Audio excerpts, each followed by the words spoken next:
Hello, my dear friends. I'm glad to come your way again today. In this episode, I'll be telling you that many people are not trustworthy today. And from the story of the Good Samaritan, there's a point I want to highlight to you. When this man took the victim to the hospital, he made some initial financial deposit that they should cure him from that deposit. But in case they find the need to spend more on him, they should just spend. He's going. But when next he's coming that way, he's going to pay back. Remember, when next, it is not precise. But these people believed him. Can you imagine that? Just a verbal contract and he was believed. That means he was trustworthy. The story is different today. Today we play with words. We say things that we don't mean. And even when you sign before witnesses, you still don't commit yourself.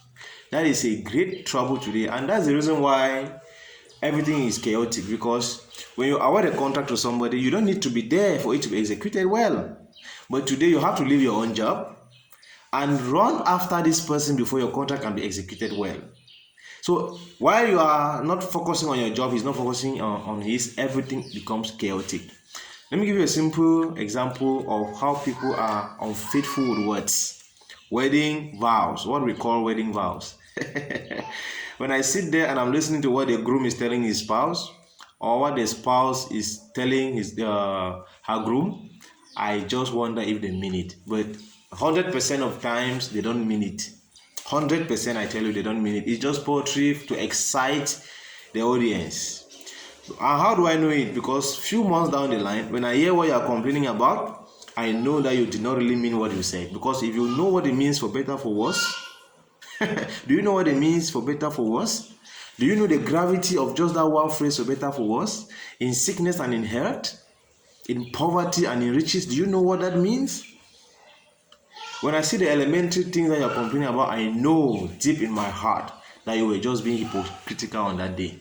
When somebody asked me once that, how do you love your wife? I said, I don't even look for love. I commit myself to what I promised her on that day. On the day of our wedding, I made some pronouncement, and as a righteous man, I have to ensure that I was not speaking vain words. Look at the contracts today. People take contracts from you, but you must be there for them to execute their contract. You have to leave your own job to be there, to be watching them, to ensure that the plan is respected. Look at even business, exactly the same thing. Unfaithfulness. People have become so vicious and so wicked. And all of this because of money. And the sad part is, even Christians are found inside. That a Christian speaks with his mouth, but he doesn't commit his heart to it. And the Bible says, God shall judge us for every idle word we spoke. Idle words, what you spoke that you did not mean, God is recording them against your name. So don't say something that you don't mean. And that will make us all people who are trustworthy. And this is a cardinal virtue for development. When I cannot trust you, I cannot work with you. When I cannot trust you, what you tell me, I cannot believe. I cannot commit myself. I cannot commit my money and my time. When you cannot trust me, it becomes difficult to function. So I wish us all the best. And I desire that we all should become people that when you say something, people can take and start running with it because you mean it. You are a man of integrity. You are a woman of integrity. And such people don't speak fast. They take their time, meditate on the implication of everything that they want to do. I wish you all the best, my dear friends. Bye-bye.